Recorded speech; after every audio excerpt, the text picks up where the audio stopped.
ఆకాశవాణి వరంగల్ కేంద్రం కిసాన్ వాణి రైతు సోదరుల కార్యక్రమం. ఈ కార్యక్రమాన్ని మీకు సమర్పిస్తున్న వారు కేంద్ర వ్యవసాయ మరియు రైతు సంక్షేమ మంత్రిత్వ శాఖ, భారత ప్రభుత్వం.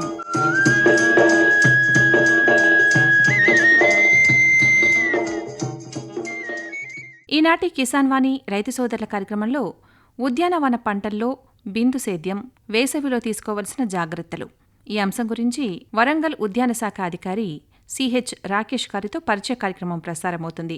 అనంతరం డ్రిప్ మరియు మల్చింగ్ పద్ధతి ద్వారా మిరప పంట సాగులో అనుభవాలు, హన్మకొండ జిల్లా నడికుడ మండలం నర్సక్కపల్లె గ్రామ యువ రైతు సూరావు కిషన్ రావు గారితో పరిచయ కార్యక్రమం ప్రసారమవుతుంది. శ్రోతలు ఇప్పుడు కొన్ని ప్రకటనలు వింటారు. ఉత్తమ రైతు పురస్కారం లభించింది హరికి. హరి, మీ విజయ రహస్యం ఏమిటో చెప్పండి. రైతు మిత్రులారా, మీరు కూడా మీ పొలాల్లో అధిక పంటను పండించగలరు. అదెలా? ఎప్పుడు ఏ సమస్య వచ్చినా వెంటనే కలపండి ఈ నెంబరు 1800-180-1551. ఇది ఎవరి నంబర్ బాబు? కిసాన్ కాల్ సెంటర్ది. అక్కడ విశేషజ్ఞులు మీ పొలం సమస్యలకు వెంటనే పరిష్కారం చెప్తారు. అదేంటయ్యా, విశేషజ్ఞులు అన్ని సమయాల్లోనూ దొరుకుతారా? తప్పకుండా దొరుకుతారు. ఏడాదిలో 365 రోజులును, అది కూడా ఉదయం 6 గంటల నుంచి రాత్రి 10 గంటల దాకా. మరైతే ఎక్కువసేపు మాట్లాడితే డబ్బు చాలా అవుతుందిగా. ఖర్చు లేనే లేదు. మొబైల్ పై గానీ ఇతర ఫోన్ తో కానీ కిసాన్ కాల్ సెంటర్ కి ఉచితంగా కాల్ చేయవచ్చు. సలహాకి కూడా ఖర్చు ఉండదు. నిజంగా? 16 అణాల నిజం. రైతు సోదరులారా, పంట సమస్యల గురించి మీ భాషలో వెంటనే సమాధానం కోసం పూర్తి భారతదేశంలో ఏ ఫోన్ నుంచైనా జాతీయ హెల్ప్ లైన్ నంబర్ 1800-180-1551తో ఉచితంగా సంప్రదించండి. రైతు మిత్రుడు కిసాన్ కాల్ సెంటర్. ఇప్పుడు వినండి, ఉద్యానవన పంటల్లో బిందు సేద్యం, వేసవిలో తీసుకోవలసిన జాగ్రత్తలు, ఈ అంశం గురించి వరంగల్ ఉద్యాన శాఖ అధికారి సిహెచ్ రాకేష్ గారితో పరిచయ కార్యక్రమం. శ్రోతలు ఇప్పుడు కొన్ని ప్రకటనలు వింటారు. ముఖ్యంగా ఉద్యానవన పంటలలో వివిధ రకాలైనటువంటి పంటలను మనము నిరంతరము చూస్తూ ఉన్నాము. ఈ ఉద్యానవన పంటల్లో అతి కీలకంగా ఇప్పుడు ఈ వేసవిలో మామిడి కావచ్చు, ఆయిల్ ఫామ్ కావచ్చు, లేదా ఇతర పప్పు దినుసు పంటలు కూడా ఇప్పుడు వేసవిలో వేయడం అనేటువంటిది జరుగుతూ ఉంటుంది. మరి ఇలాంటి పరిస్థితులలో ఈ బిందు సేద్య నిర్వహణ ఏ విధంగా ఉంటుంది, ముఖ్యంగా ఫర్టిగేషన్ ఏ విధంగా ఉంటుంది, అతి ముఖ్యంగా ఈ వేసవిలో వివిధ ఉద్యానవన పంటలలో తీసుకోవాల్సినటువంటి జాగ్రత్తలు ఏంటి, దానికి ప్రభుత్వము ఏ విధంగా ప్రోత్సాహకాలు ఇవ్వడం అనేటువంటి జరుగుతుంది. మన ఉమ్మడి వరంగల్ జిల్లాలో ఉద్యానవన పంటల యొక్క విస్తీర్ణము రోజు రోజుకు ఏ విధంగా పెంచబడుతుంది, రైతులు ఎక్కువగా ఆసక్తి చూపడానికి గల కారణాలేంటి అనేటువంటి తదితర విషయాల గురించి మనకు వివరించడానికి గాను మన ఆకాశవాణి స్టూడియోలో వరంగల్ ఉద్యానవన శాఖ అధికారి చేరాల రాకేష్ గారు ఉన్నారు. వారిని అడిగి మరిన్ని విషయాలు తెలుసుకుందాం. ముందుగా నమస్కారం అండి. నమస్కారం అండి. సార్ చెప్పండి, ఈ వానాకాలం అనేటువంటిది రాబోతా ఉన్నది, ఇప్పుడు వేసవి. ఈ వేసవిలో రైతులు ఈ ఉద్యానవన పంటలలో ఎటువంటి జాగ్రత్తలు అనేటువంటి తీసుకోవాలంటారు? రైతు సోదరులందరికీ నమస్కారం. ముఖ్యంగా ఇప్పుడు మనకు యాసంగి పంట కాలం కూడా పూర్తిగా అయిపోయిన తర్వాత మనం ముఖ్యంగా ఉద్యాన పంటల విషయానికి వచ్చినప్పుడు మనకు సమ్మర్లోనే ముఖ్యంగా మామిడి కానీ మిగతా పంటలు కానీ ఉంటాయి. దానికి మనకు వానాకాలం కానీ యాసంగి కానీ డివైడ్ చేయడానికి ఉండదు. కాబట్టి ప్రస్తుతానికి ఈ సమ్మర్లో అంటే వచ్చేటువంటి వానాకాలానికి సంబంధించినటువంటి నిర్వహణకు సంబంధించిన విషయానికి వస్తే ముఖ్యంగా మన జిల్లా విషయాన్ని చూసుకున్నప్పుడు ఈ బిందు సేద్యం అంటే డ్రిప్ ఇరిగేషన్ సంబంధించినటువంటి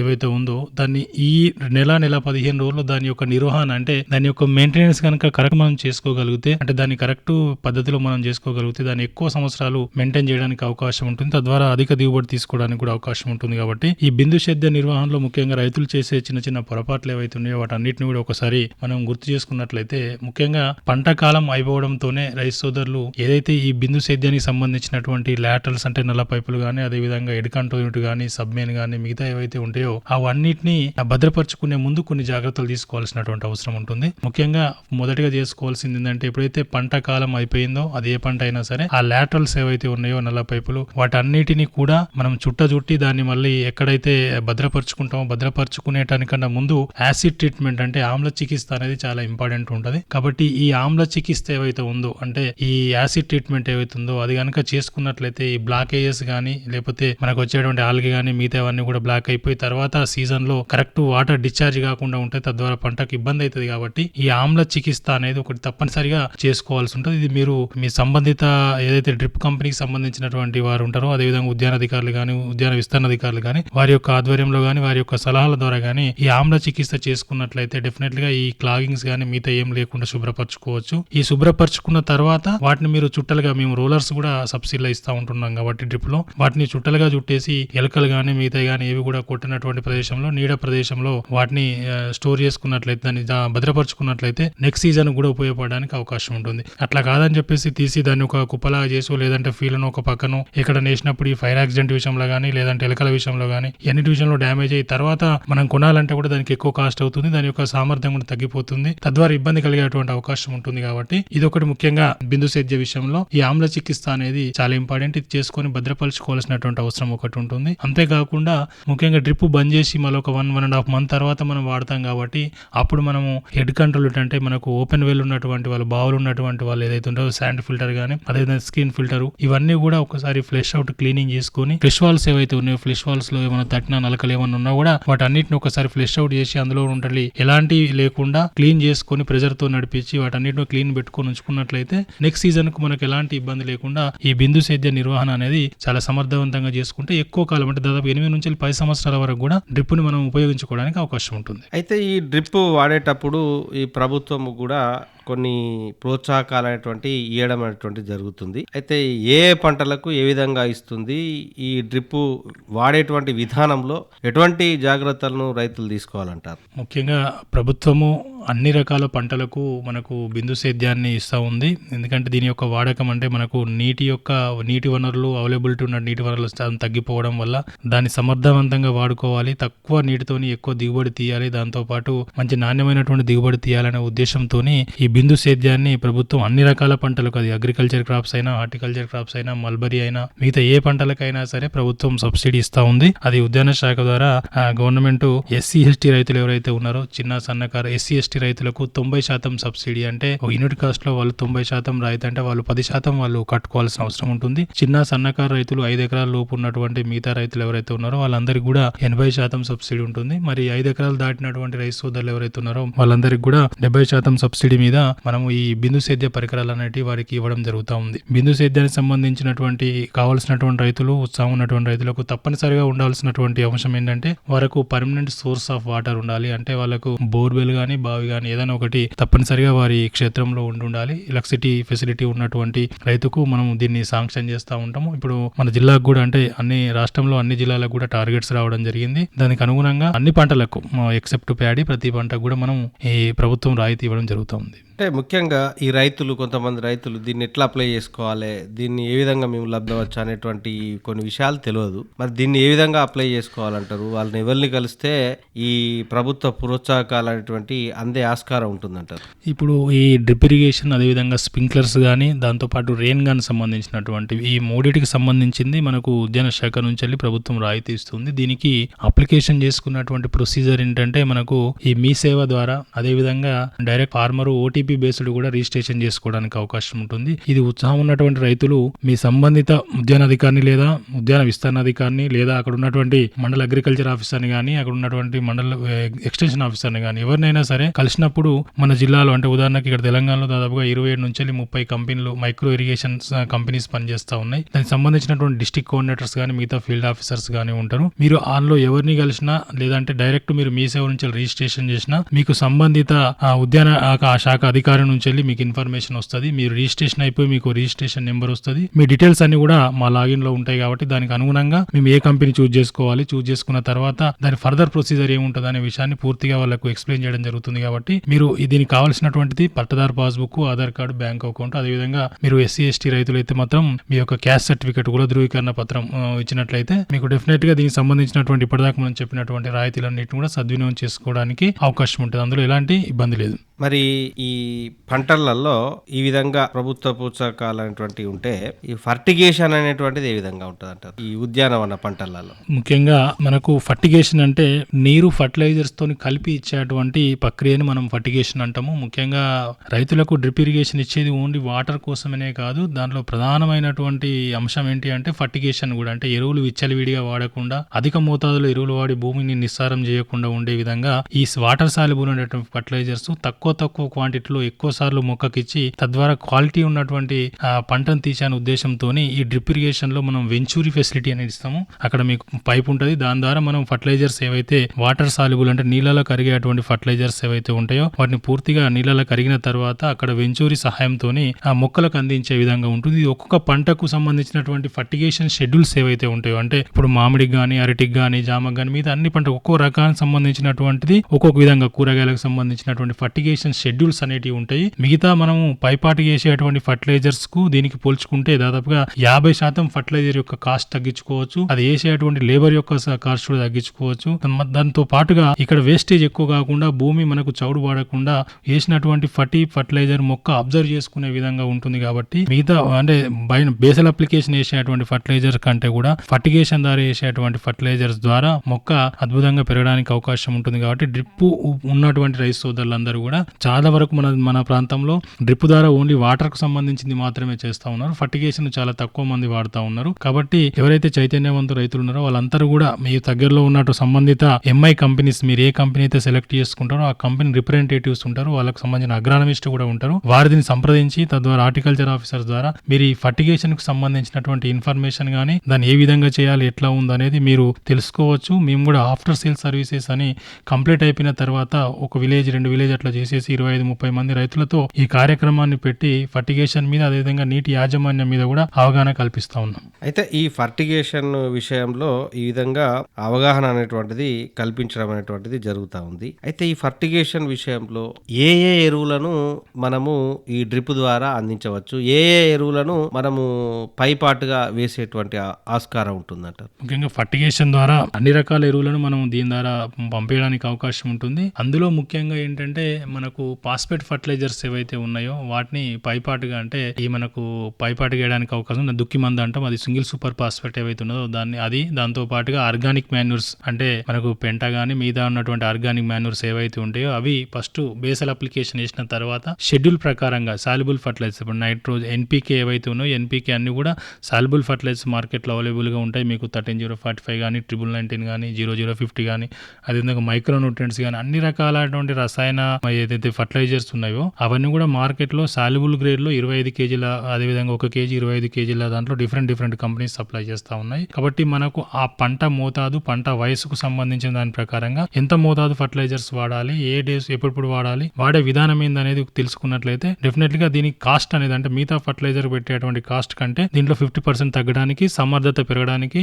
మన ఎఫిషియన్సీ అంటే దాని యొక్క ఫర్టిలైజర్ తీసుకున్నటువంటి ఎఫిషియన్సీ మొక్కకు కూడా పెరిగి మంచి ఆదాయం రావడానికి అవకాశం ఉంటుంది.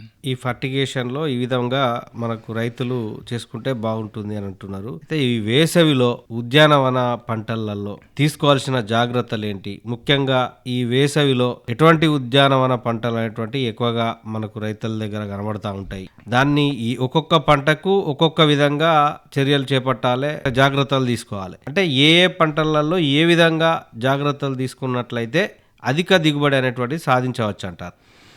మరి ముఖ్యంగా వేసవి కాలంలో అంటే మనకి ఇంకా సమయం ఉంది. ఇప్పటికీ వేసవిలో తీసుకోవాల్సిన జాగ్రత్తల పైన ముఖ్యంగా ఉద్యాన పంటల విషయానికి వచ్చినట్లయితే ప్రధానమైనటువంటి పంటలు తెలంగాణలో మనం ఈ ప్రాంతంలో చూసుకున్నట్లయితే ఇప్పుడు ఆయిల్ పామ్ అనేది ప్రధానమైనటువంటి పంట ఉంది. తర్వాత మామిడి కానీ అదేవిధంగా కూరగాయలు కానీ మిగతా ఎక్కువ మొత్తంలో సాగు చేసేటువంటి ఉద్యాన పంటలు ఏవైతే ఉన్నాయో వీటిలో వేసవిలో తీసుకోవాల్సినటువంటి జాగ్రత్తల్లో ముఖ్యంగా నీటి నిర్వహణ, అదే విధంగా సూక్ష్మ పోషకాల అవైలబిలిటీ అంటే వాటికి డెఫిషియన్సీ రాకుండా చూసుకోవాలంటే అవగాహన, ఈ రెండు.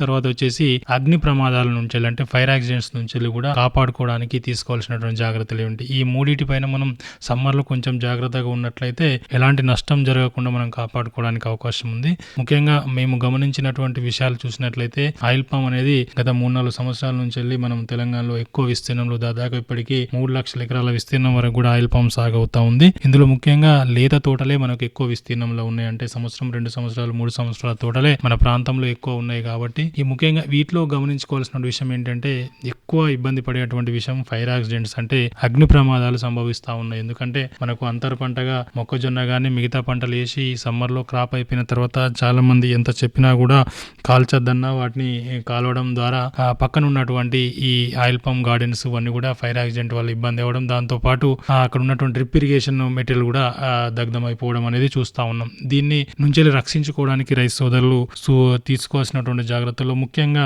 మీ యొక్క పంట ఏవైతుందో పంట చుట్టూ అంటే మీ యొక్క పొలము చుట్టూ బార్డరు 6 నుంచి 8 ఫీట్ల వెడల్పు చుట్టూరు కూడా మన తోట చుట్టూ ఎలాంటి చెత్త చెదారం గానీ గడ్డి గానీ ఏది ఉండకుండా నీట్గా రోటవేటర్ ద్వారా గానీ లేదంటే బ్లేడ్ ద్వారా గానీ చుట్టూ క్లీన్ చేసుకున్నట్లయితే పక్క పొలంలో వేసినటువంటి మంట మన దగ్గర రాకుండా అక్కడే ఆడిపోవడానికి అవకాశం ఉంటుంది. మీకు ఇంకేమైనా పాసిబిలిటీస్ ఉండి ఆల్రెడీ చుట్టూ ట్రెంచ్ లాగా కనుక తీసేయమని ఉన్నట్టయితే అందులో వాటర్ కనుక ఉంచినట్లయితే ఇలాంటివి ఏం రాకుండా మనం అక్కడికి ఆఫ్ చేసిన వాళ్ళం అవుతాం. అంతేకాకుండా మరి చెట్టు మొదట కూడా పచ్చగడ్డి అంటే మనం ఎక్కువ వాటరింగ్ ఇవ్వడం వల్ల పచ్చి గడ్డి ఉండడం అలాంటి చుట్టుపక్కల మనకు మంట వచ్చినా కూడా చెట్టుకు ఎక్కువ డ్యామేజ్ కాకుండా ఉంటది కాబట్టి ఈ విధంగా చేసుకోవడం అనేది అగ్ని ప్రమాదాల నుంచి కాపాడుకోవచ్చు. తర్వాత ఇంకొక విషయము ఇప్పుడు ఏదైతే సమ్మర్ లో తీసుకోవాల్సినటువంటి జాగ్రత్తల్లో ముఖ్యంగా చిన్న తోటలు ఉన్న వాళ్ళు ఏంటంటే మనకు వడగళ్ళ వల్ల అంటే ఎండ వేడి వల్ల కూడా మొక్క గ్రోత్ అనేది అదేవిధంగా టెంపరేచర్స్ ఎక్కువ ఉండడం వల్ల కొంచెము కొత్తగా వచ్చేటువంటి గుళ్ళు మాడిపోవడం అలాంటివి సంభవిస్తూ ఉంటాయి. కాబట్టి ముఖ్యంగా మొదటి 2-3 సంవత్సరాల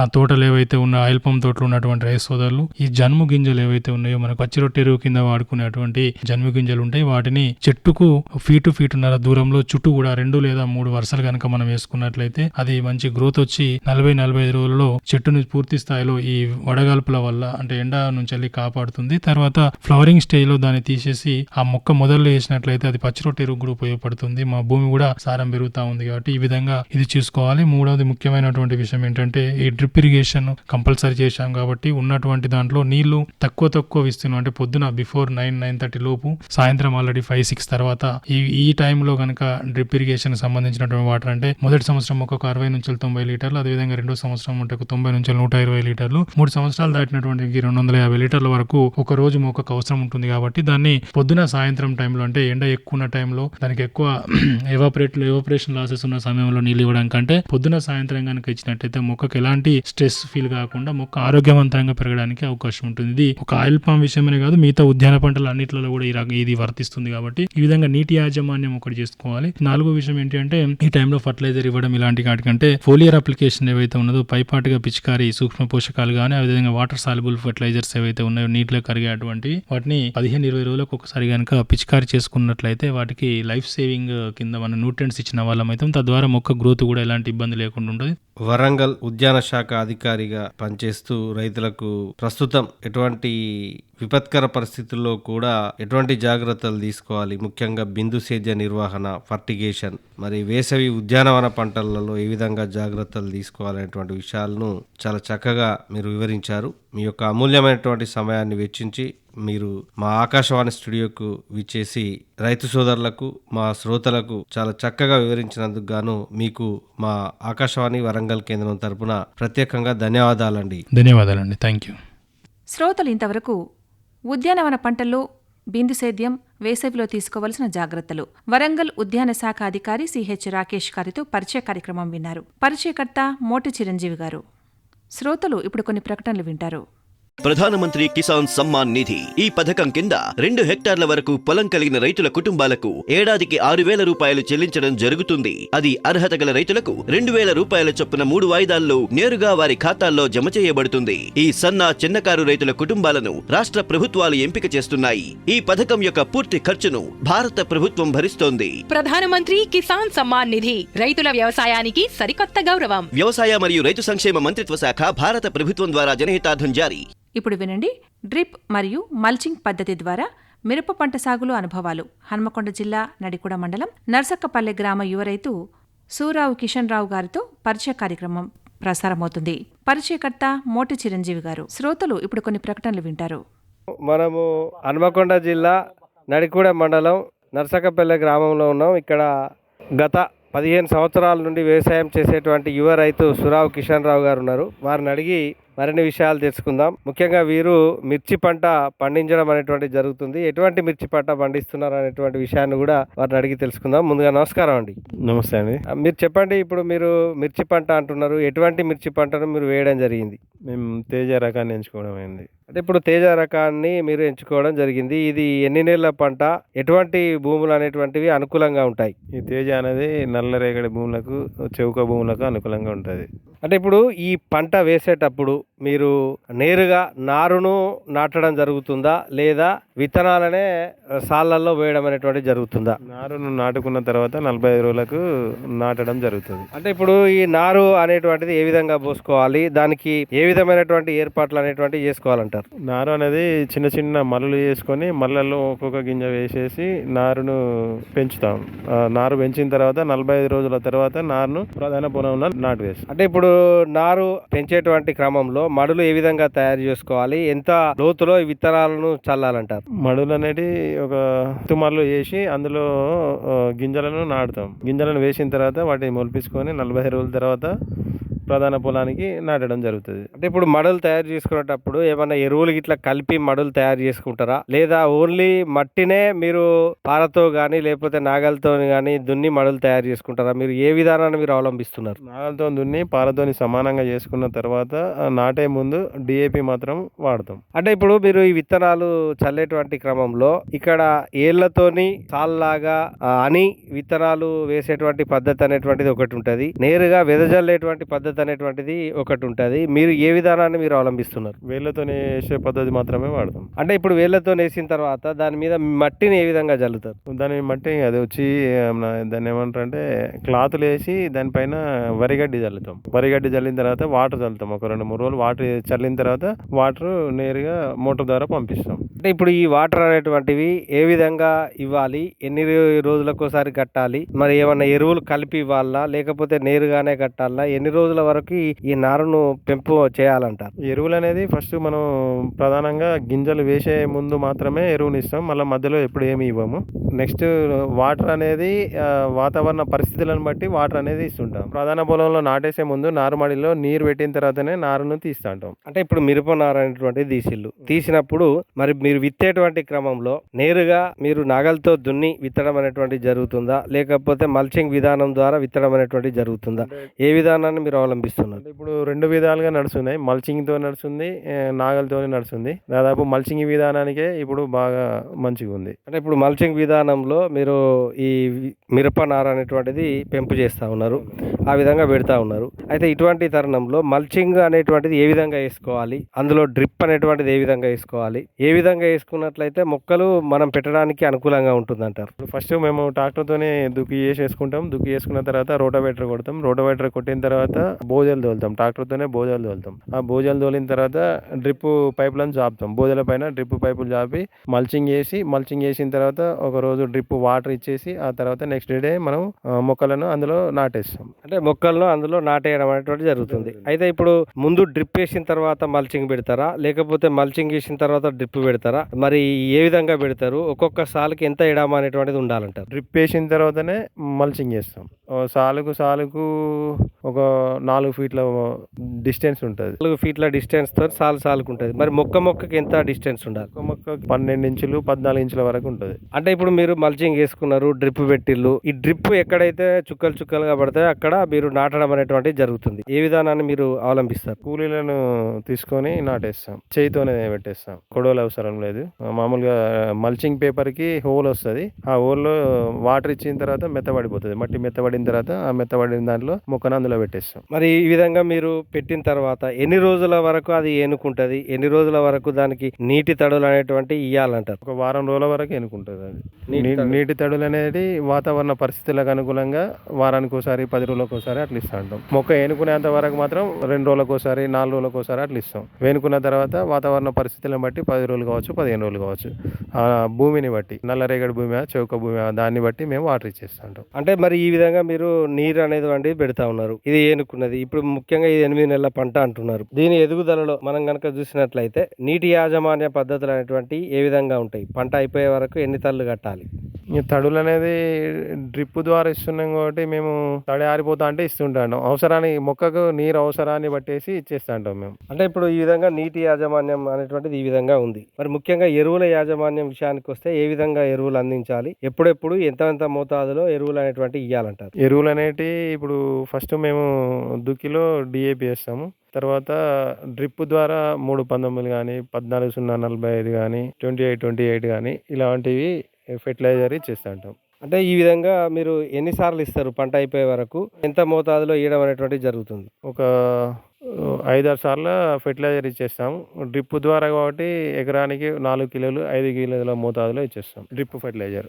అంటే డ్రిప్ లో కలిపిస్తారు. అవును. అంటే ఇప్పుడు డ్రిప్ ద్వారా ఇచ్చేస్తున్నారు. డ్రిప్ ద్వారా కలిసి ఇవ్వడం వల్ల కూడా మొక్కకు అనుకూలంగా అందడం అనేటువంటిది జరుగుతూ ఉంటుంది. అయితే మరొక అంశం ఏంటంటే, ఇప్పుడు ఈ మిరప సాగు విషయానికి కనుక వచ్చినట్లయితే నీటి యాజమాన్యం, ఎరువుల యాజమాన్యం అనేటువంటిది ఈ విధంగా ఉంటే పూత ఎక్కువ వస్తే కాత ఎక్కువ వస్తుంది అని అంటారు. మరి పూత ఎక్కువ రావాలంటే ఏమన్నా ఎరువులు కానీ ఏమన్నా పురుగు మందులు కానీ ఏమన్నా వాడతారా? వాడితే ఎటువంటి వాడడం అనేటువంటి జరుగుతుంది? పూత ఎక్కువ రావడానికి మందులు అనేటివి వాడతాం. పెస్టిసైడ్లో డబుల్ అనేది అట్లాంటి మందులు వాడుతుంటాం. ఆ డబుల్ అనేటివి వాడితే పూత ఎక్కువ వచ్చేసి క్రాప్ ఎక్కువ రావడానికి అవకాశం ఉంటుంది. అంటే ఇప్పుడు ఈ పూత వచ్చిన తర్వాత ఎన్ని రోజులకు ఈ ఖాతా అనేటువంటిది కాస్తుంది? ఎన్ని రోజులలో ఇది మొత్తం పూర్తి మొక్క ఖాతా అనేటువంటిది అయిపోవడానికి సిద్ధంగా ఉంటుంది? పూత రావడానికి 2 నెలల సమయం పడుతుంది. క్రాప్ వచ్చేసి మనకు 3 నెలల క్రాప్ ఫస్ట్ క్రాప్ సెట్ అవుతుంది. అంటే ఇట్లా ఎన్ని క్రాప్లు అనేటువంటివి వస్తాయి? 3 క్రాప్లు వస్తుంది. 3 క్రాప్లు వస్తుంది. అంటే ఇప్పుడు ఈ విధంగా 3 క్రాప్లు అనేటువంటివి వస్తాయి. ఇప్పుడు పూత అనేటువంటిది 3 సార్లు వస్తుందా లేకపోతే ఒకటేసారి వస్తుందా? 3 సార్లు వస్తుంది. అంటే ఇప్పుడు హైబ్రిడ్స్ కాబట్టి ఇవి మనము ఫస్ట్ పడిన క్రాప్ను తెంపితేనే మళ్ళీ సెకండ్ క్రాప్కి అవకాశం వస్తుంది. అట్లా మేము దాన్ని బట్టేసి ఫస్ట్ క్రాప్ తెంపేస్తాం, సెకండ్ క్రాప్ వస్తుంది, సెకండ్ క్రాప్ తెంపుతాం, మళ్ళీ థర్డ్ క్రాప్ కూడా వస్తుంది. హైబ్రిడ్స్ కాబట్టి 3 క్రాప్లు వస్తుంటుంది. అంటే ఇప్పుడు ఈ ఖాతా వచ్చినప్పుడు కీటకనాశులు కానీ లేకపోతే ఏమన్నా వ్యాధులు కానీ ఈ మిరప తోటకు కలుగుతాయా? కలిగితే ఎటువంటి వ్యాధులు అనేటువంటివి వస్తాయి? వాటి నివారణకు ఏం చేయాలంటారు? మిరప తోటకు కీటకనాశులు అనేటివి ఆశిస్తాయి. అది ఫస్ట్ వేరుకుళ్ళు ఆశిస్తుంది. వేరుకుళ్ళకు ట్రైకోడర్మాను డ్రిప్ ద్వారా ఇచ్చేస్తాం. పైన మన పూతలో నల్లి వస్తుంది. పూతలో నల్లికి రీజెంట్ అనే మందులను, జంపు రీజెంట్ అనే వాటిని వాడుతున్నాం. వాటి ద్వారా కంట్రోల్ చేసుకుంటున్నాం. అంటే ఇప్పుడు ఇది ఖాతా అనేటువంటిది వచ్చింది. ఇప్పుడు ఖాతా కాసిన తర్వాత ఏ విధానం ద్వారా మీరు తెంపడం అనేటువంటిది జరుగుతుంది? ఏ విధానం ద్వారా తెంపినట్లయితే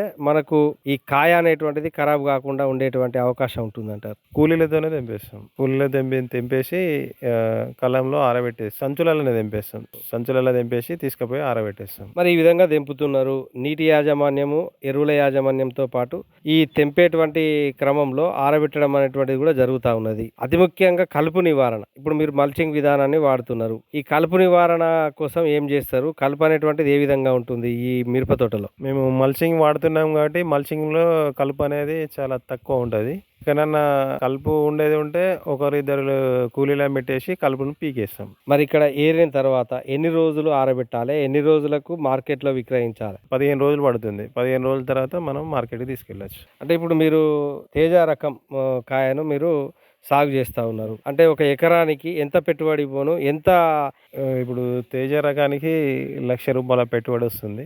మళ్ళీ తెంపనికి కూడా లేబర్ ఖర్చు వచ్చేసి 70-80 వేల ఖర్చు వస్తుంది. అంటే ఒక ఎకరం మీరు సాగు చేస్తే ఖర్చు అంతా పోను ఎంత మిగులుతుంది? ఇప్పుడు మనకి 20,000 తేజ రకం మార్కెట్లో అమ్ముతుంది కాబట్టి మాకు ఒక 50,000 వరకు ఉంటుంది. రేటు ఉంది కాబట్టి. రేటు లేకపోతే లాస్ట్ ఇయర్ అయితే నష్టపోయినాం, లాభం ఏం లేదు. అంటే మరి తేజ రకంలో మరి ఒక యువ రైతుగా మరి ఎన్నో జాగ్రత్తలు తీసుకుంటూ అధిక దిగుబడి సాధించవచ్చు అని అంటున్నారు కిషన్ రావు గారు. మరి తమ యొక్క అమూల్యమైనటువంటి సమయాన్ని వెచ్చించి తన అభిప్రాయాలు తెలిపినందుకు గాను ప్రత్యేకంగా ధన్యవాదాలండి. Okay, thank you. ఇంతవరకు శ్రోతలు డ్రిప్ మరియు మల్చింగ్ పద్ధతి ద్వారా మిరప పంట సాగులో అనుభవాలు, హన్మకొండ జిల్లా నడికుడ మండలం నర్సక్కపల్లె గ్రామ యువ రైతు సూరావు కిషన్ గారితో పరిచయ కార్యక్రమం విన్నారు. పరిచయకర్త మోటె చిరంజీవి గారు. किसान भाइयों गांठ बांध लो, गांठ बांध लो, बहुत बहुत है काम की, समृद्धि के पैगाम की। मिट्टी के मिजाज को समझो, मिट्टी के हर राज को समझो, मिट्टी की तुम जांच कराओ, मुफ्त सॉइल हेल्थ कार्ड ले जाओ, कभी मुनासिब बीज लगाओ, सही किस्म की खाद ले आओ, जितनी जरूरी उतनी डालो, सही मात्रा खुद पहचानो, इसको अपना मंत्र बना लो, मिट्टी की सेहत तो जानो। बात बहुत है काम की, कम लागत अधिक वरदान की, किसान भाइयों गांठ बांध लो, आज ही मिट्टी की जांच कराएं। राज्य सरकार के कृषि अधिकारी से संपर्क करें और मुफ्त में सॉइल हेल्थ कार्ड पाएं। कृषि और किसान कल्याण मंत्रालय द्वारा किसान हित में जारी। శ్రోతలు ఇప్పుడు కొన్ని ప్రకటనలు వింటారు. ఈ కార్యక్రమాన్ని మీకు సమర్పించిన వారు కేంద్ర వ్యవసాయ మరియు రైతు సంక్షేమ మంత్రిత్వ శాఖ, భారత ప్రభుత్వం. ఇంతటితో ఈనాటి కిసాన్ వాణి రైతు సోదరుల కార్యక్రమం సమాప్తం.